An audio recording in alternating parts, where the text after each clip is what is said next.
我哋今日宣讀嘅經文係喺以賽亞書9章6節。以賽亞書9章6節，請聽我讀出。因有一嬰孩為我們而生，有一子賜給我們，政權必擔在他的肩頭上，他名稱為奇妙策士、全能的神、永在的父、和平的君。願神祝福佢自己嘅說話。我哋正道嘅有我哋熟悉嘅黃偉權牧師，題目係名副其實。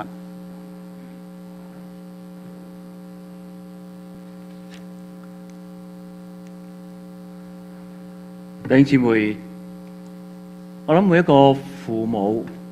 都會為子女嚟去改名，而我諗坐喺度在座呢，你嘅名稱呢都唔係你自己揸主意去改嘅。不過我知道咧，有啲弟兄姊妹咧，或者有啲朋友咧，佢唔中意父母同佢改個名咧，佢就自己咧就可以去用佢自己嘅心意嚟去改佢自己嘅名。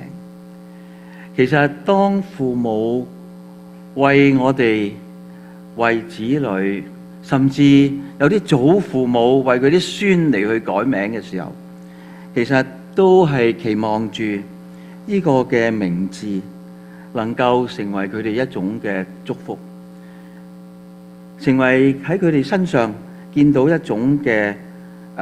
盼望，就等於好似健康。有冇人叫做健康？乜健康啊？有美麗啊！我哋當中有姊妹叫做美麗，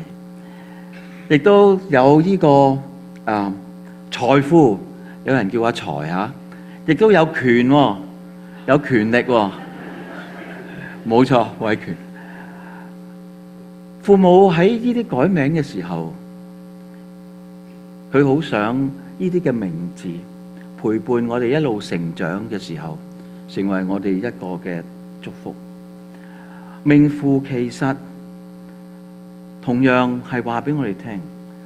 當我哋有一啲嘅稱號、有啲稱呼嘅時候，我哋應該我哋嘅行為同呢一個嘅名稱係相配。但係可能父母嘅期盼呢，喺子女身上呢啲嘅名字呢，未必一完全可以嘅實現。今日啱啱讀呢段嘅經文，以賽亞書9章第6節呢個嘅經文裏邊有好多嘅名字喺度。呢個名字係當時以賽亞先知佢用嚟去形容將要出世呢一個嘅嬰孩。弟兄姊妹，我想用呢一節嘅經文一路引申，究竟我哋睇下以賽亞先知佢點解要用咁多嘅名字擺落去一個嬰孩嗰度，嚟去對當時一班舊約嘅以色列民、上帝嘅百姓作出一個嘅安慰呢？當我哋去睇呢段經文嘅時候，更加成為我哋一個嘅確據，因為今天呢啲名字嗰個嘅處境已經完全係按照當時嗰個嘅宣告而應許出嚟，讓我哋今天能夠成為上帝主耶穌基督嘅兒女嘅時候，我哋更加有一個盼望，信心嘅盼望喺呢個混亂嘅世代當中，等候我哋嘅主耶穌基督再返到嚟，將我哋帶進去永恆當中。進入經文之先，讓我哋再一次同心祈禱。天父，我哋感謝你，讓你有聖靈喺我哋當中，願意聖靈開我哋嘅心，開我哋嘅耳朵，讓我哋將你嘅話清楚咁樣記喺我哋嘅心上，更加由我哋嘅行為你去彰顯住主你俾我哋嘅教導，亦都求聖靈開我嘅口，能夠將你嘅話清楚宣講，榮耀歸翻俾你。祈禱奉主嘅名求，阿門。我哋睇呢節嘅經文，呢節經文呢唔係單單喺聖誕節我哋先讀嘅。我哋好習慣聖誕節時候，我哋先攞一段經文出嚟。但係今日喺以賽亞先知書裏邊呢，就係有呢節咁樣嘅經文，你去描述住一個嬰孩嗰個嘅降生。以賽亞先知佢從唔同嘅角度，同埋好細膩咁樣嚟去描述，佢要作出呢個描述有一個好重要嘅目的。佢要將當時面對呢個黑暗一班上帝嘅百姓作出一個好重要嘅安慰。佢重點就係要話俾佢哋聽，百姓嘅盼望就係呢一個嘅嬰孩，百姓嘅盼望就係一個喺政權可以喺佢嘅身上嚟彰顯出嚟一個未來呢一個嘅君王。我哋先去睇下百姓究竟佢面對緊咩嘅幽暗，以至到佢哋要經歷到更大嗰個嘅期盼。我哋去睇下喺9章第1節呢個經文，但那受過痛苦嘅必不再見幽暗。喺第9章第1節呢個嘅經文裏邊，第一個片語講出咗2個唔同嘅時段，一個係過去你哋受過嘅苦，跟住第二個片語係講到將來你哋唔會再見到嗰種嘅幽暗。我哋去睇下第1節呢個幽暗嘅處境係講緊啲咩嘢呢？我哋要喺睇翻第8章呢一個嘅第17節至到22節嗰度嚟去睇。第8章呢一個嘅22節呢一個嘅經文，呢度係講到仰觀上天，俯察下地，不料盡是艱難、黑暗和幽暗嘅痛苦。他們必被趕入烏黑嘅黑暗中去。呢個就係以賽亞先知描述住當時呢班嘅以色列民面對嗰種處境，天地都係黑暗。佢哋更加最後話，佢哋要被趕入一個烏黑嘅黑暗當中。喺呢種處境嘅時候，以賽亞先知就作出咗一個咁樣嘅宣告。所以喺9章接住9章第1節。其實佢就好似一個嘅橋樑嚟去接續8章22節一切嘅黑暗裏邊，將呢一班嘅百姓帶進去。今天我哋繼續睇落去嘅第9章2至7節裏邊大嘅亮光。第9章2至第7節呢度講到一段彌賽亞嘅預言，呢度以賽亞先知提醒同埋鼓勵呢班嘅百姓，佢哋要用一個好興奮一種嘅信心嚟歡呼出嚟，因為以賽亞先知佢描述呢個嘅處境就好似當日翻去創世記第1章裏邊所講到嘅第1節，起初神創造天地，地是空虛混沌，淵面黑暗，神嘅靈運行在水面上。神說要有光，就有了光。呢個係好多嘅解經家、神學家佢提醒，當我哋要進入呢一段經文裏邊嘅時候，我哋需要真係好似翻去喺創世記裏邊嗰種迂迴黑暗嘅處境底下嘅時候，你去領受，用信心接受呢個大光。相信弟兄姊妹都經歷過喺你生命歷程裏邊人生好黑暗嘅處境，但係今天我哋都因着喺信仰當中，我哋能夠有呢個信心去等候呢一個嘅大光照耀喺我哋心靈裏邊。呢個照耀心靈呢種嘅經歷，有好多弟兄姊妹其實已經經歷過。我哋去睇下今日我哋繼續睇嘅第1節至到第7節呢個嘅經文，我哋先睇下就係對盼望嗰種描述。以賽亞先知佢點樣對盼望嗰種嘅描述呢？我哋睇下第9章第1節嘅第2個片語開始，呢度講出咗佢話：從前上帝使西布倫地同埋拿弗他利地被藐視，末後卻使這沿海嘅路、約旦河外外邦人嘅加利利地得着榮耀。呢一個嘅片語一路去講述嘅背景係講到當時亞蘭嘅戰爭嘅時候，所提及呢三個地方嘅位置呢，其實就係講到喺當時呢個亞述嚟去侵略呢個以色列嘅時候，呢個亞述王提格拉佢侵略咗呢個嘅以色列嘅時候，佢將呢三個地方成為亞述嘅一個嘅行省。雖然以賽亞先知提醒呢班以色列民，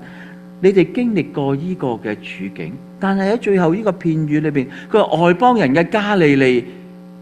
得着榮耀。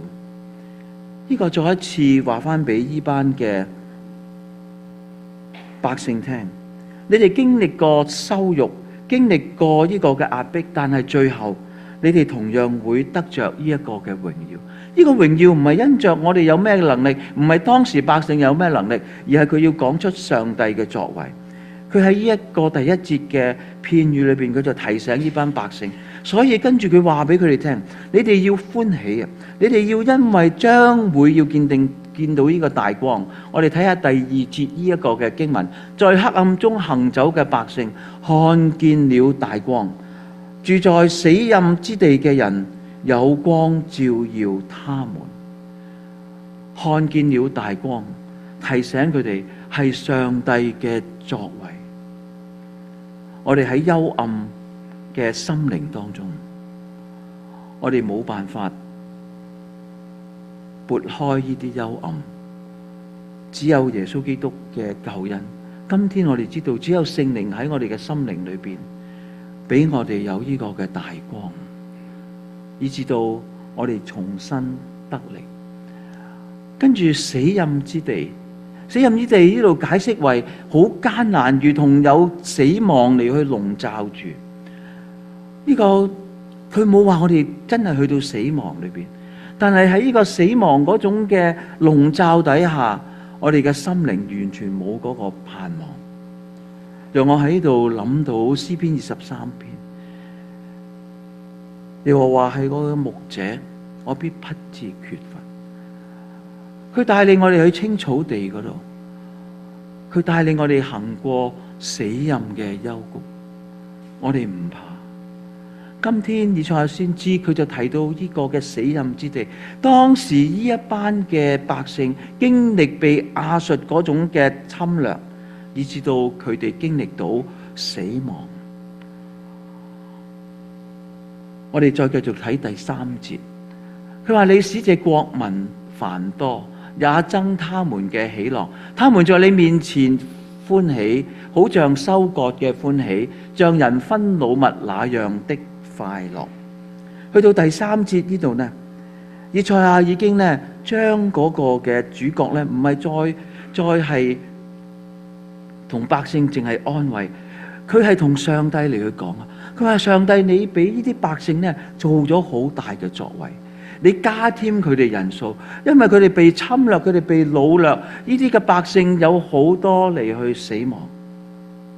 但係呢度講到就係話，上帝你賜俾佢哋嗰個嘅繁多，佢嘅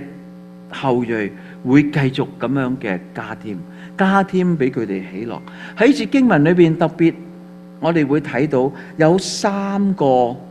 應該係咁講，有2個喜樂，一個歡喜，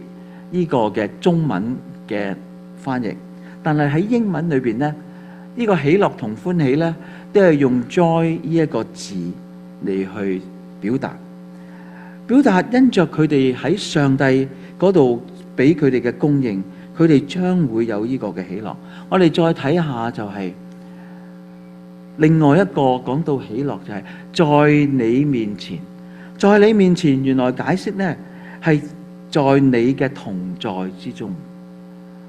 今天我哋就係主與我哋同在，以馬內利，呢個主與我哋同在。當時以賽亞先知就係安慰佢哋，因為耶和華會與你哋同在，上帝嘅供應，上帝與佢哋同在，帶俾佢哋有呢個嘅喜樂。呢個喜樂嘅心境係好似乜嘢呢？就係形容後邊嘅片語，好似收割嗰個嘅歡喜，亦都呢好似呢你喺度分嗰個呢擄掠翻嚟嗰種嘅戰利品嘅時候嗰種嘅喜樂。收割代表住大自然而得㗎。今年大家有冇咩收割啦？應該未有。有都係呢個德國芥蘭啫，亦都可能有一啲呢有杞子有枸杞湯，合掌瓜未有得，我諗你個苗呢而家應該仲收喺車房嗰度，青豆都冇。當你揸住呢啲合掌瓜，當你見到個苗擠咗喺草落咗泥嘅時候，佢一路出嚟有花有果嘅時候，你都未收割，但係你已經日日出去望住佢，已經有喜樂。而家望到咩嘅果呢？無花果，冇錯啦。如果而家你都見唔到無花果呢，咁你就冇得收割啦。弟兄姊妹，你揸車離開 parking lot， 喺你嘅右邊得停架車先好望下。我哋右邊隔離我哋嘅同屋阿黃太嗰棵無花果樹呢，哇，果實累累。你留意下得停架車先你得停架車，然後先喺度睇要安全，好多果實。弟兄姊妹，嗰種喜樂係講到上帝供應俾我哋嗰種嘅喜樂，跟住擄掠人哋嘅戰，你去搶咗人哋嘅嘢，你戰勝咗人哋，你攞到嗰個戰利品翻嚟嚟去分嘅時候，嗰種嘅喜樂，呢個係講到上帝嘅供應同埋作為。呢兩節嘅經文俾我提醒到喺呢個嘅詩篇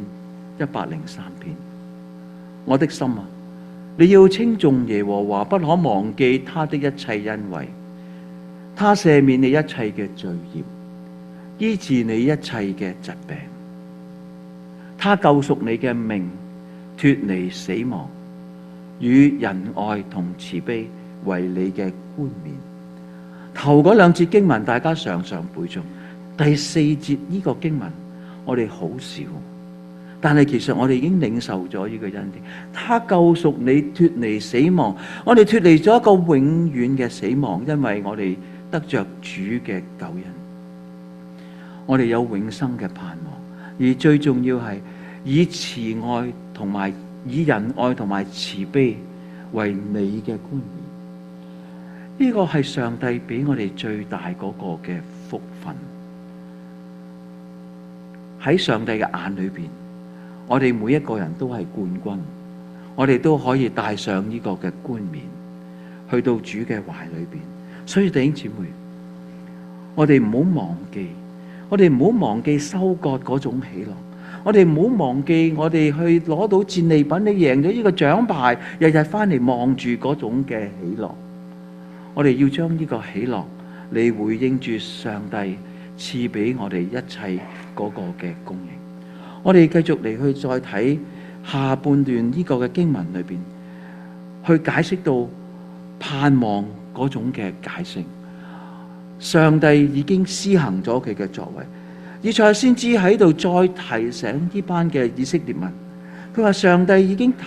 喺我哋身上做咗好大嗰種嘅作為，已經係完成咗㗎。喺當時，上帝已經完成咗喺佢哋嘅身上。第4節，因為他們所負嘅重軛和肩頭上嘅杖，並欺壓他們人嘅棍，你都已經截斷，好像在米甸的日子一樣。呢度講出咗一個嘅描述，呢個重軛係指長久嗰個苦難。當時呢班以色列民佢面對長久嘅嗰個苦難係乜嘢呢？係比喻住亞述嗰種嘅入侵，亞述對佢哋嗰個管治，亞述對佢哋將佢從呢個嘅耶路撒冷呢個聖地擄走嗰種分離嗰種嘅處境。呢個杖同棍係講到加上嗰種嘅苦難。再一次提醒我哋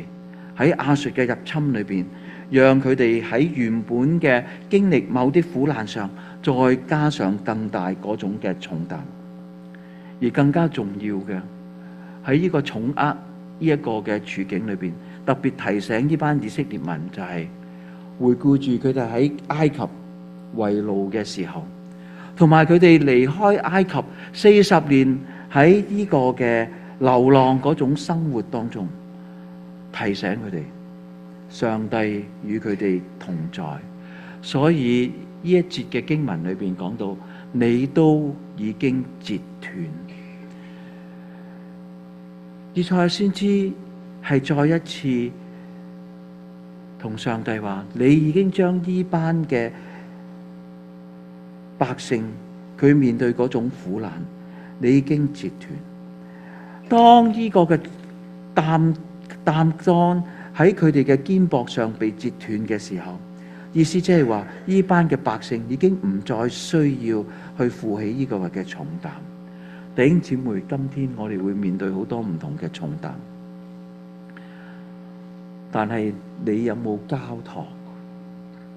交託呢個嘅係一個動詞嚟嘅。交託係講到你相信一個銀行，你將你嘅錢交託。呢個動詞係同商業有關，係同錢有關。你嘅錢交託俾人嘅時候，即係話你好相信佢。所以弟兄姊妹，今天你經歷呢啲嘅重擔，我哋要藉着禱告交託俾我哋嘅上帝。而更加喺節經文裏邊最後嘅片語講到，提醒呢班以色列民，你嘅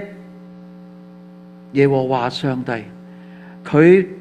去打斷你哋擔上、你哋肩上嗰個嘅擔子，就等於好似米甸嘅日子一樣，喺米甸嘅日子一樣。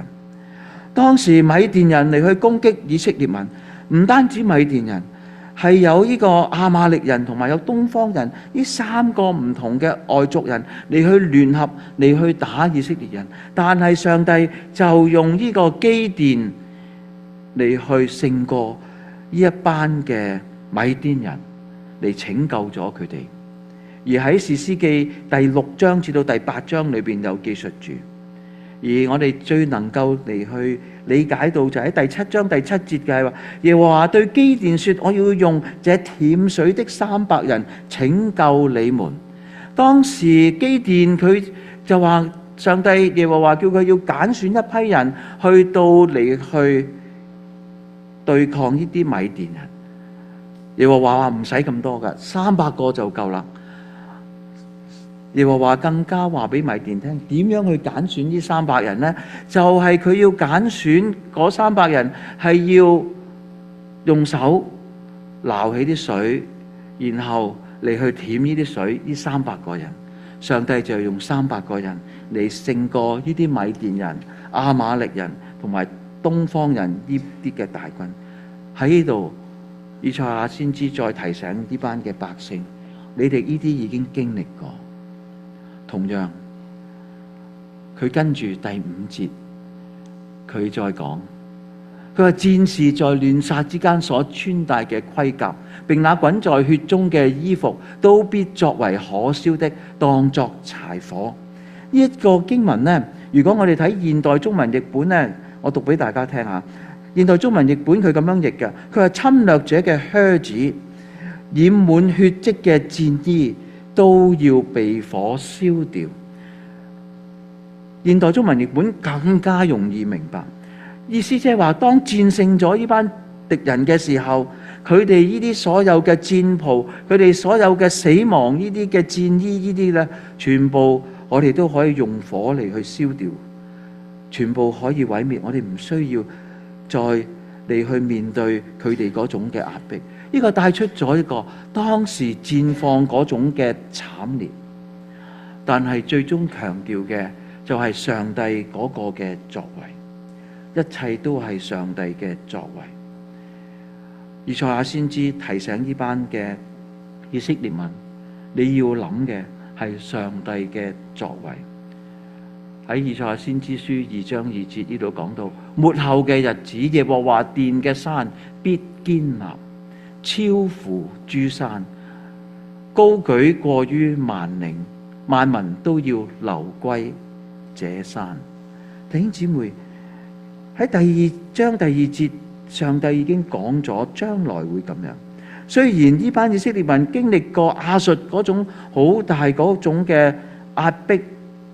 嗰種嘅擄掠，但係仍然能夠有上帝嘅作為喺佢哋當中，嚟去俾佢哋作出呢一個嘅安慰。我哋繼續去睇一連串嗰個嘅處境，以賽亞提醒佢哋，呢啲已經係過去嘅事情，你哋每一個人都知道。同樣喺呢度，都讓我哋一齊嚟去回想，到今天我哋坐喺呢度安舒，我哋經歷咗好多唔同嘅難處，我哋知道呢啲已經係上帝俾我哋嘅恩典。當我喺呢度望落去嘅時候，我望到好多我認識嘅弟兄姊妹，佢哋背後經歷好多嘅難處，經歷好多死蔭幽谷，但係今天佢哋能夠按着主嘅恩典喺我哋當中一齊敬拜我哋嘅上帝，係因着以賽亞先知佢繼續喺第6節講出，因有一嬰孩為我們而生，有一子賜給我們。第一個片語講出咗將來會發生嘅事情，對呢班以色列民係將來嘅事，對我哋嚟講已經係實現咗嘅事。呢個嬰孩已經實現，佢已經降臨。今天我哋知道呢個嬰孩就係主耶穌基督，佢係呢個掌管住萬有嘅君王，佢喺十字架為我哋流出寶血，成就咗上帝呢個嘅救恩，成就咗上帝呢個嘅救贖。但係當時呢班以色列民，以賽亞先知話俾佢聽，你哋只有期盼將來呢一個嘅嬰孩。呢節經文提醒我哋，以賽亞先知喺主耶穌降世之前700多年呢，已經宣告咗上帝嘅默示。今天我哋知道呢個嬰孩已經係真真正正應驗咗呢節嘅經文。嬰孩代表住人類嘅後裔，嬰孩係代表住男性，喺當時係一個君王世家嘅後代。特別呢個生字咧好特別，呢個生字特別有提到就係人類由父母而出嘅，對比住有一子賜給我們呢個嘅賜字，賜字係從上帝上天而嚟賜予。呢個嬰孩更加話俾我哋聽，佢出世嘅原因就係為我哋。當時以賽亞先知同呢班百姓講，係為我哋而出嘅呢個嬰孩。佢哋完全唔明白，但係我哋今天明白，我哋知道呢個嬰孩係為我哋而嚟，呢個就係主耶穌基督。所以弟兄姊妹，今天我哋好有信心嚟去讀呢節嘅經文，已經應驗咗上帝俾我哋嘅預告，俾我哋嘅應許。更加我哋再睇下一個嘅片語裏邊，我哋睇到就係政權必擔在他的肩頭上。政權擔在肩頭上係指住一個權威嗰種嘅賦予啊！如果有個人埋嚟拍拍你個膊頭，交俾你啦咁樣，你要問清楚佢交咩俾你，努力啲啊，拍下你個膊頭啊，即係要你承擔呢個後果。我哋去睇下喺以賽亞先知書裏邊呢度，我哋會睇到以賽亞書22章22節呢度，我必將大衛家嘅鑰匙放在他肩頭上。呢個一路係預告一路落嚟嘅時候，大衛家將來會有君王，而呢個鑰匙係指着呢個嘅權威，權威係交到喺你嘅膊頭當中承擔住。喺新約裏邊，耶穌對彼得講，馬太福音第16章第19節，我要把天國嘅鑰匙給你，凡你在地上所捆綁的，在天上也要捆綁；凡你在地上所釋放的，在天上也要釋放。呢個係主耶穌將呢個鑰匙交俾彼得。呢個嬰孩嚟到係嚟統治呢一班嘅百姓，嚟去統治我哋。呢個正正就係回應住喺第9章第4節呢度，因為他們所負嘅重軛和肩頭上嘅杖，你已經截斷。將來呢個君王嚟到已經截斷呢一個嘅杖，將百姓嘅重擔完全攞到喺佢自己身上。今天我哋知道主嗰個重擔點樣攞走，佢係被釘死喺十字架上，將我哋罪嘅重擔攞走，以至到我哋成為蒙恩嘅罪人。我哋仍然有罪性，被罪嚟去引誘，所以我哋要交託。當我哋面對啲難處嘅時候，面對啲誘惑嘅時候，我哋要去到主嘅面前，求主嚟去截斷呢啲罪嗰個嘅重擔。我哋繼續睇，繼續嘅片語，他名稱為奇妙、策士、全能嘅神、永在嘅父、和平嘅君。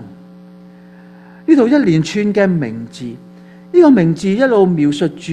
主耶穌基督呢一個嘅嬰孩，有呢個5個唔同嘅，我哋可以叫做頭銜或者一啲嘅銜頭擺喺呢個嘅嬰孩嘅身上邊。有一啲嘅譯本，佢會將呢一句嘅經文呢，佢分做五個唔同嘅名稱。但係今天呢，我就用4個名稱嚟去同大家嚟去分享。奇妙策士，我冇將佢嚟去分開。奇妙嘅策士，我哋會睇到喺聖經裏邊呢一個嘅奇妙，喺舊約裏邊一早已經出現過。喺士師記第13章嗰度有出現過奇妙呢一個嘅字。呢個係講到呢個嘅士師瑪拿亞同佢嘅妻子吓，佢面對耶和華俾佢要賜俾佢哋生一個兒子嘅時候，佢就問呢個使者：你叫咩名啊？呢個使者話：你唔需要問我叫咩名，我名稱為奇妙的，英文係 wonderful。喺呢度出現過呢一個嘅名字。呢個瑪拿亞就係參孫嘅父親，參孫就成為拿細耳人，為主嚟去服侍上帝嘅工作。奇妙 wonderful。我將呢個奇妙嘅策士，我哋可以將佢譯為一個策士嘅奇妙。喺呢一個嘅以賽亞先知書第1章26節呢一度呢，就已經有講到，佢話我也必復還你嘅審判官，像起初一樣；復還你嘅謀士，像起先一般。然後你必稱為公義之城，忠信之邑。而呢個奇妙嘅一個策士嗰個奇妙呢，喺呢節嘅經文裏邊呢，係講到像起初一樣，佢有嗰種嘅智慧。而呢一個嘅奇妙係帶出咗一種超自然嗰種嘅處境。喺呢個嘅舊約聖經裏邊，其實一路都有策士呢一種咁樣嘅職銜，或者一種咁嘅職責咁樣嘅人嚟去出現。而呢個策士呢，如果喺中國古代呢，可以呢係一啲嘅謀士啦，可以係啲宰相啦，係啲嘅謀臣嗰一類。我哋睇下呢，原來喺呢個出埃及記裏邊呢，我哋會睇到就係摩西嘅外父啊，或者我哋稱為嘅岳長啊。呢個呢，葉忒羅呢，佢就係摩西一個嘅謀士。佢本身就係一個嘅謀士，佢將摩西話俾佢聽點樣嚟去帶領呢班以色列人出嚟嘅時候呢，點樣幫佢嚟去訂立咗一個策士團，點樣幫佢呢嚟製立呢個嘅建立呢個嘅制度，以至呢佢能夠管治呢班以色列民。耶穌基督佢親自講出咗佢係策士嗰種嘅身份，佢嗰個嘅智慧係超越所有嘅一切。喺箴言第8章第14節呢度，佢話：我有謀略和真知識，我乃聰明，我有能力。帝王藉我坐國位，君王藉我定公平。呢個係耶和華自己親自嚟去講。呢個帶出咗我哋嘅主耶穌基督，佢係有策士一個奇妙嗰種嘅身份。而主耶穌基督佢唔單止佢有策士嗰種嘅身份，佢生命嗰種嘅奇妙，佢係神，但係佢道成肉身成為人，佢有神人二性嗰種身份嚟到我哋當中拯救我哋。呢個就係佢生命嗰種嘅奇妙。耶穌基督佢語言嗰種嘅奇妙，佢喺12歲嘅時候已經喺奇妙嘅語言當中，佢喺猶太嘅會堂裏邊嚟去宣講上帝嗰個嘅信息。耶穌言語能力嗰種奇妙，嗰種嘅大能力，佢斥責風同埋海，佢叫癱子能夠起來得着醫治，佢可以叫拉撒路從墳墓當中復生過嚟。呢個我哋都睇到主嗰種嘅奇妙。我哋再睇第二個嘅名稱，全能嘅神。以賽亞先知佢好有程序，佢先講用世俗人嘅名稱策士，跟住佢講一個屬靈上嘅稱呼係全能嘅神。呢個代表住耶穌基督佢有神人二性嗰種嘅身份。呢個嘅嬰孩將來佢係一個完全嘅人，但係佢亦都係一個完全嘅神嗰種嘅身份。呢個全字代表住滿足有餘。耶穌基督佢係滿足有餘，佢擁有天上地下嗰種嘅權柄。喺馬太福音28章第18節嗰度，耶穌進前來對呢班門徒講，佢話：天上地下所有嘅權柄都賜給我了。跟住佢作出一個好大嘅吩咐，所以你們要去，使萬民作我嘅門徒，奉父子聖靈嘅名給他們施洗。凡我所吩咐你們的，都教訓他們。我就常與你們同在，直到世界嘅末了。呢個係主升天之前對門徒一個嘅吩咐。主係滿足有餘，天上地下嘅權柄都係佢。今天我哋相信呢個主就係呢一個昔在、今在、以後永在嘅父上帝。所以弟兄姊妹，呢個主有無限嗰種嘅能力，全能係無限制嘅能力，無限嘅空間嗰個超越。呢個就係我哋所相信嘅主基督。第三，永在嘅父。喺三一神嘅觀念裏邊，聖父係我哋天上嘅父親，聖子耶穌係我哋嘅救主，聖靈係我哋今天喺地上生活呢一個嘅保惠師。以賽亞先知介紹呢個嬰孩，佢話佢係我哋永在嘅父。耶穌基督係永在嘅父，呢個觀念我哋好少提，但係我哋需要知道，我哋需要嚟去思考，點解耶穌基督會係我哋永在嘅父？耶穌佢親自講過，我與父原為一。呢個約翰福音10章第30節嗰度講到，我與父原為一。呢個好清楚，耶穌基督一個嘅宣告。耶穌基督更加約翰福音裏邊宣告，佢話我就是道路、真理同埋生命。弟兄姊妹，如果我哋冇父，唔會有我哋嘅生命；如果冇我哋嘅父母，我哋唔會有我哋嘅生命。所以耶穌基督係我哋嘅父，係永在嘅父。呢個觀念我哋應該要好清楚，同埋我哋有信心嚟去找緊。當我哋稱耶穌為父嘅時候，佢會關懷，佢會眷顧，佢會管教我哋。呢個係一個非常重要一個嘅領受。好似詩篇103篇第13節呢度講到，佢話父親怎樣憐恤他的兒女，耶和華也怎樣憐恤敬畏他的人。所以弟兄姊妹，我哋所相信嘅耶穌基督，佢係永在嘅父嘅時候，佢係一個永遠慈愛嘅父親。佢唔同我哋地上嘅父親，我哋地上父親呢，會斥責，會憤怒，可能呢會鞭打真係鞭打嗰種我哋。但係呢個永在嘅父親，佢永遠嘅慈愛。呢個永遠慈愛包括佢唔會離棄我哋。我哋地上嘅父親可能會離棄我哋，但係呢個永遠慈愛嘅父親，佢唔會離棄我哋。無論我哋點樣叛逆佢，佢都係愛我哋。呢個永在嘅父嘅主耶穌基督，佢係永在嘅父。呢個父親唔會離開，佢唔會死亡。更加將來我哋喺死亡當中，佢將我哋從復活裏邊嚟去再帶領出嚟。我哋再睇和平嘅君，和平代表住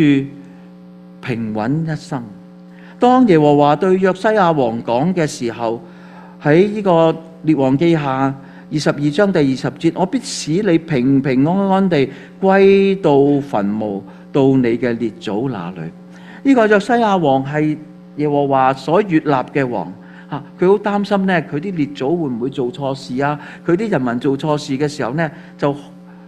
影響到佢呢，都唔可以去到列祖嗰度。但係上帝安慰佢啊，佢話呢，就算你將來你死亡之後呢，我都會將你平平安安呢，將你安葬呢喺你列祖嗰個墳墓裏邊。呢個對當時同列祖一齊呢嚟去安葬係非常之重要一件嘅事情。呢個平安嘅君王，佢能夠令到我哋與人有和諧。耶穌基督呢個君王，佢嘅喺地上，佢將人與人之間變成和諧，佢更加能夠與人與上帝嚟去有呢個嘅和諧。喺民數記第6章26節，願耶和華向你仰念，賜你平安。呢個就係呢個嬰孩耶穌，呢個平安嘅君王帶俾我哋呢一個嘅恩典。馬太福音裏邊提到耶穌最後一次騎驢進耶路撒冷嘅時候，佢係用和平之君嘅身份進到去呢一個嘅耶路撒冷當中。耶穌基督佢用佢自己嘅身體將兩下合而為一，將人與人之間嘅恩仇嚟去滅了，以至到今天我哋能夠成為弟兄姊妹，我哋能夠成為上帝嘅兒女。我哋跟住睇9章第7節，他嘅政權與平安必加增無窮，他必在大衛嘅寶座上治理他的國，以公平公義使國堅定穩固，從今直到永遠。萬軍之耶和華嘅熱心必成就這事。弟兄姊妹，呢個好清楚話俾我哋聽。以賽亞先知對當時嘅百姓講出係上帝嘅作為，更加喺呢一個嘅新約裏邊，馬太福音1章21節，他將要生一個兒子，你要給他起名叫耶穌，因他要將自己嘅百姓從罪惡中救出來。必有童女懷孕生子，人要稱他嘅名為以馬內利。今天呢兩節經文，我哋非常之認識，我哋更加體驗經歷呢一節經文已經應驗咗喺寫呢個經文嘅700年前一個嘅以賽亞先知嘅預告。呢個預告係回應住以賽亞先知書7章第14節，因此主自己要給你們一個兆頭，必有童女懷孕生子，給他們起名叫耶穌。弟兄姊妹，今天我哋藉着以賽亞書9章第6節，我哋較為熟悉嘅一節嘅經文，我哋要有信心嚟去領受。呢個君王今天係掌管住呢個嘅世界，所以我哋唔需要擔心，我哋唔需要憂慮。從管治嘅特質上，佢係一個測試嘅奇妙。喺呢個位格嘅能力上，佢係全能嘅神。佢與神民嘅關係，佢係永在嘅父。而治理嘅境況之下，佢係一個和平嘅君。我哋呢個和平嘅信息傳俾我哋身邊未信主嘅朋友。我嘅分享就停喺呢一度。